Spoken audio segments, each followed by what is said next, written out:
There are so many hidden gems around northern Michigan, jaw-dropping, beautiful spots that are almost hard to believe. Michelle Dunaway and Corey Adkins take us to one of those places in the Upper Peninsula for My Great Places.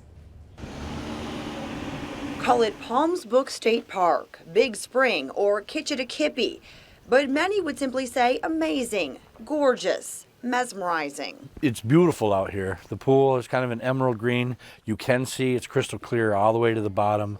You can see the sand, like I said, churning along the bottom. A little off the beaten path near Manistee, but this state park is well worth the trip. The spring itself is 300 feet across, it's 45 feet deep. It stays a constant 45 degrees all year long. It will not freeze. 10,000 gallons a minute comes up through the bottom, through the limestone fissures. Park Officer Patrick Nelson says this may not be here today if not for the passion and foresight of a man named John Belair. He was a five and dime owner in Manistee at the turn of the century. He fell in love with this area. It was actually being used by the lumber company as a garbage dump. He saw through it and saw the beauty that was in it.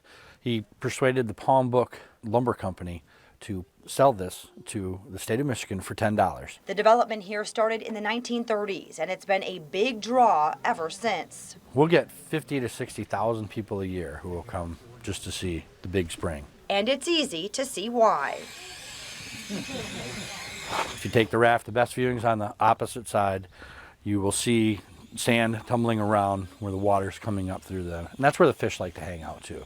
Got a lot of brookies, browns, there's a lot of big monster lake trout in here too. There's even a story behind one of its more familiar names. Kitch ITI Kipi is the Indian legend that there was a young Ojibwe chieftain who his bride-to-be wanted him to prove his love, so she was going to jump from a cedar bough and he was to catch her. Well, he didn't and he drowned.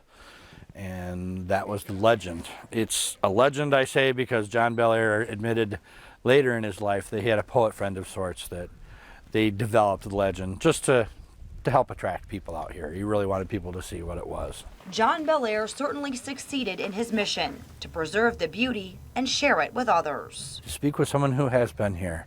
This place has such a fan club, and anybody who has been here would tell them they're crazy if they didn't. It's a very popular attraction, primarily because of its beauty and the serenity. For My Great Places, I'm Michelle Dunaway.